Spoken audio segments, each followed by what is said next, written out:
Guys, इस channel पर आप लोगों का स्वागत है। आज का टॉपिक है इलीगल इमिग्रेशन के ऊपर कि इंडिया में इलीगल इमिग्रेशन कितना बड़ा प्रॉब्लम है और इलीगल इमिग्रेशन के वजह से क्या क्या प्रॉब्लम क्रिएट हो रहा है इंडिया में और इसका सोल्यूशन क्या है, इसके बारे में भी बात करेंगे। तो चलिए शुरू करते हैं। तो आज के कुछ की पॉइंट्स है जो अपने स्क्रीन पर है। Historical background, present situation and problem they create और what government is doing and how they can be sent back. तो चलिए शुरू करते हैं। सो इलीगल इमिग्रेशन सिर्फ इंडिया का प्रॉब्लम नहीं है, पूरे वर्ल्ड का प्रॉब्लम है। यूएसए, ऑस्ट्रेलिया और सबसे ज्यादा जो जूझ रहा है इलीगल इमिग्रेशन से वो है यूरोप। अगर रियल डेमोग्राफिक चेंजेस का खतरा है वो यूरोप में ही है। यूरोप का हाल इलीगल इमिग्रेशन की वजह से बहुत ही ज्यादा बुरा हो चुका है। सो अब इंडिया के बारे में बात कर लेते हैं। सो पहला पॉइंट 1947 से पहले, सो पार्टीशन से पहले बंगाल सिर्फ एक रीजन हुआ करता था, लोग इजीली मूव कर सकते थे, तब आना जाना कोई इलीगल वाली बात नहीं थी। उसके बाद पार्टीशन हुआ, उसके बाद पार्टीशन के बाद बंगाल दो हिस्सों में बढ़ गया। वेस्ट बंगाल इंडिया का पार्ट हुआ और ईस्ट बंगाल पाकिस्तान का पार्ट। उस वक्त बहुत लोग एक दूसरे साइड में जाके सेटल हो गए, स्पेशली हिंदूस ईस्ट बंगाल से इंडिया में। बट वो लोग फॉर्मल रिफ्यूजी थे, वो लोग वेस्ट बंगाल, आसाम, त्रिपुरा में सेटल हुए। उसके बाद 1950s 1960s तो अर्ली माइग्रेंट वेव हुआ था तब। तो पूरे ईस्ट पाकिस्तान जो प्रेजेंट बांग्लादेश है वो हर तरफ मूवमेंट्स हो रहे थे इकोनॉमिक रीजंस के वजह से, communal tension, floods, land shortage भी था, पॉवर्टी था। तो 1960s के आसपास ईस्ट पाकिस्तान में रायट्स हो रहे थे, हिंदूस को टारगेट किया जा रहा था। इसके वजह से लाखों के संख्या में हिंदूस इंडिया में चले आए थे और सेटल हुए थे अपने इज्जत बचाने के लिए, अपने जान बचाने के लिए। तो तब से डेमोग्राफिक चेंजेस का जो खतरा है या कहते जो पैटर्न है वो देखने लग गया था इंडिया में। आसाम में और बांग्ला स्पीकिंग जो एरियाज है इंडिया में वहां पर डेमोग्राफिक चेंजेस दिखने लग गए थे। उसके बाद 1971 जब बांग्लादेश लिबरेशन वॉर हुआ था तो शेख मुजीबुर रहमान के लीडरशिप और इंडिया के मदद से 1971 में पाकिस्तान से एक पार्ट अलग होके एक कंट्री बना। आज हम उसे बांग्लादेश के नाम से जानते हैं।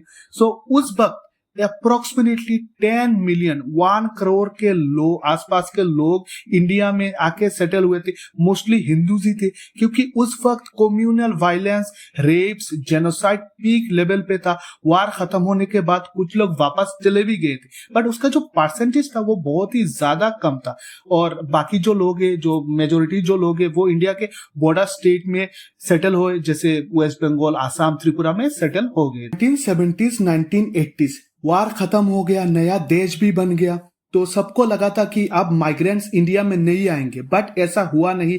बांग्लादेश एक नया कंट्री बना। Poverty, natural disaster, political instability के कारण लोग इंडिया में कंटिन्यू आ रहे थे।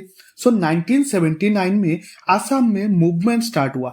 आसाम के कुछ ग्रुप्स डिमांड करने लगे इलीगल माइग्रेंट्स को डिपोर्ट करने के लिए, क्योंकि उनके वजह से economic and political and cultural threats बन गए थे आसामीज लोगों के लिए। सो 1985 में आसाम में एक एकॉर्ड साइन हुआ। उस एकॉर्ड में था कि जो लोग 24 मार्च 1971 से पहले आ गए थे उनको सिटीजनशिप दिया जाएगा और उनके बाद जो लोग एंटर हुए वो लोग इलीगल माइग्रेंट्स होंगे। 1980s to 2000 illegal migrants determination by tribunals act IMDT 1983 में असम में लाया गया था डिटेंशन एंड डिपोर्टेशन जल्दी करने के लिए। इसको लेकर कंट्रोवर्सी हुआ था कि ये सब करने में गवर्नमेंट के ऊपर बर्डन भी आ जाता है। बॉर्डर पर फेंसिंग भी स्टार्ट हो गया था धीरे धीरे ताकि इलीगल्स को आने से रोका जा सके। बट तब तक अप्रोक्सीमेटली 2 करोड़ के आसपास इलीगल्स इंडिया में आ चुके थे। 2000 से 2010 के बीच आसाम में NRC लाया गया, national register of citizen. Legal citizen और इलीगल जो माइग्रेंट्स है उनको आइडेंटिफाई करने के लिए। सो 2005 में IMDT एक्ट जो 1983 में लाया गया था उसको सुप्रीम कोर्ट ने स्ट्रक डाउन कर दिया और उस टाइम पॉलिटिकल डिबेट्स हीटअप हो रहे थे इलीगल माइग्रेंट्स सिटीजनशिप लॉ को लेकर। और लेते हैं पाकिस्तान से जो इलीगल माइग्रेंट्स इंडिया में आए। सो इंडिया में जो पाकिस्तान से आए उनका जो नंबर है वो बहुत ही ज्यादा कम है।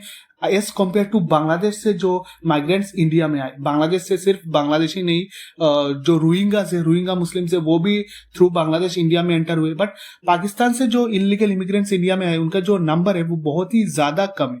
सो 1947 जब इंडिया पार्टीशन हुआ था इंडिया पाकिस्तान का, तब जो माइनॉरिटीज है वहां पर हिंदूज और सिख है वो इंडिया में आए थे। उसके बाद भी हिंदूज और सिख, क्योंकि वो माइनॉरिटी है और पाकिस्तान में माइनॉरिटी का क्या हाल है हम सबको ही पता है, कितना कम्युनल कंट्री हम सबको ही पता है। सो माइनॉरिटीज के ऊपर अत्याचार तो जारी था और अभी भी जारी है। सो वहां से लोग जो माइनॉरिटी है, हिंदूज है, सिख है, वो इंडिया में आ रहे थे। तो इसके वजह से एट प्रेजेंट जो सिचुएशन है और जो प्रॉब्लम क्रिएट हुआ है इलीगल इमिग्रेट्स के वजह से, सो हम डिस्कस करते। So according to many estimate India में इलीगल पॉपुलेशन अप्रोक्सीमेटली 3 करोड़ के आसपास है। कुछ लोग तो ऐसा भी क्लेम करते हैं कि 5 करोड़ भी हो सकता है। तो इसके वजह से क्या क्या खतरा है? सो डेमोग्राफिक चेंज, हम न्यूज चैनल पर या सोशल मीडिया पे देखते हैं कि डेमोग्राफिक चेंजेस एक बहुत ही बड़ा खतरा है, क्योंकि बॉर्डर डिस्ट्रिक्ट में मेनली आसाम, वेस्ट बंगाल एंड त्रिपुरा में डेमोग्राफिक चेंजेस का खतरा देखा गया है। इसके वजह से कल्चरल एंड लिंग्विस्टिक जो चेंजेस है उसका खतरा मंडरा रहा है। उसके बाद इकोनॉमिक स्ट्रेन, इलीगल माइग्रेंट्स लो वेज नौकरी ले लेते और इसके वजह से लोकल जो लेबर मार्केट है वो डिसरप्ट हो जाता है। इसके वजह से गवर्नमेंट के ऊपर बर्डन आ जाता है हाउसिंग, हेल्थ केयर, एजुकेशन का। उसके बाद सबसे ज्यादा जो मेन पॉइंट है वो है अनवेरिफाइड एंट्रीज, मतलब smuggling, trafficking, cross border crime like चोरी डकैती का खतरा है। मेनली टेररिज्म, हमारा देश टेररिज्म से कैसे जूझ रहा है और लड़ाई कर रहा है हम सबको ही पता है। सो इलीगली इंडिया में एंटर कर लेते अलग अलग रूट से, मोस्टली वो पाकिस्तान के ही होते। उसके बाद political impact, illegal migrants voter list and election में इन्फ्लुएंस का खतरा रहता है और ये लोग कम्युनल एंड पॉलिटिकल टेंशन भी क्रिएट करते। How they can be send back and what government is doing. So पहला ही स्टेप है आइडेंटिफिकेशन। पहले तो उनको आइडेंटिफाई करे, उसके बाद भेजना ना भेजना, सिटीजनशिप देना, जो भी है पहले तो उनको आइडेंटिफाई करे। तो आइडेंटिफिकेशन है पहला प्रोसेस।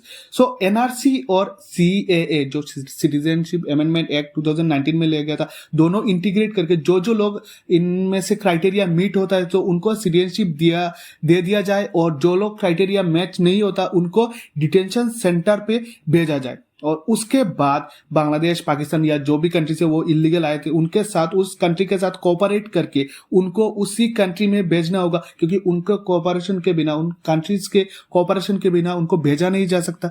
सो इसके बाद चैलेंजेस क्या क्या आता है? सो वेरिफिकेशन का जो प्रोसेस है वो बहुत ही ज्यादा स्लो है और स्ट्रॉन्ग प्रूफ भी चाहिए और ह्यूमन राइट्स का भी मैटर आ जाता है। सो गवर्नमेंट क्या कर रहा है? सो फॉरेन्स एक्ट 1946, आसाम एकॉर्ड 1985, उसके बाद एनआरसी है, उसके बाद सीए, ये सब गवर्नमेंट कुछ ला रहे सिटीजनशिप जो इलीगल से उनको डिटेंशन करने के लिए या उनको वापस भेजने के लिए, और जो लीगल है जिनको क्राइटेरिया मैच होता है उनको सिटीजनशिप देने के लिए गवर्नमेंट का ये कुछ लॉज है, कुछ एक्ट्स। उसके बाद रिसेंटली बात कर लेते ऑपरेशन सिंदूर के टाइम पूरे नेशन वाइड जो कैंपेन चलाया गया था कि इलीगल्स को आइडेंटिफाई करने के लिए और उनको डिपोर्ट करने के लिए। बट बहुत ही ज्यादा एक शॉकिंग बात हुआ था कि बहुत लोग पाकिस्तान के जो सिटीजन है वो इलीगली इंडिया में आए थे और जो लीगली भी आए थे, बट उनका वीजा एक्सपायर हो गया था, बट वो इंडिया में कंटिन्यू रह रहे थे। सो ये शॉकिंग था, क्योंकि जो नंबर्स थे वो काफी शॉकिंग थे, क्योंकि लोगों को इतना उम्मीद नहीं था कि इतने लोग पाकिस्तान से इंडिया में आके रह रहे थे। बट बांग्लादेश के केस में हम सबको ही पता है कि बांग्लादेश से जो इलीगल से वो इंडिया में आके रह रहे और उनके जो नंबर्स है वो करोड़ों में है। बट पाकिस्तान से इतने लोग इंडिया में इलीगल है वो कुछ जैसे कुछ सरप्राइजिंग ही था, क्योंकि लोगों को उतनी उम्मीद नहीं थी कि इतने लोग पाकिस्तान से इंडिया में आके रह रहे थे। आखिर में सोल्यूशन या कंक्लूजन कुछ भी कह लो, सो उसका सोल्यूशन क्या है? सो पहला आइडेंटिफिकेशन, पहले उनको आइडेंटिफाई करो। उसके बाद जो लोग सीएन एनआरसी का जो क्राइटेरिया वो मीट होता है उनको सिटीजनशिप दिया जाए, और जो लोग क्राइटेरिया मीट नहीं होता उनको डिटेंशन सेंटर पे भेजा जाए, और जिस कंट्री से आए उनका जो प्रूफ है वो इकट्ठा करके उन कंट्री को दिखाया जाए और उनको डिपोर्ट किया जाए। सो यही सोल्यूशन है। सो मिलते हैं आपसे नेक्स्ट वीडियो में, तब तक हैव अ नाइस डे।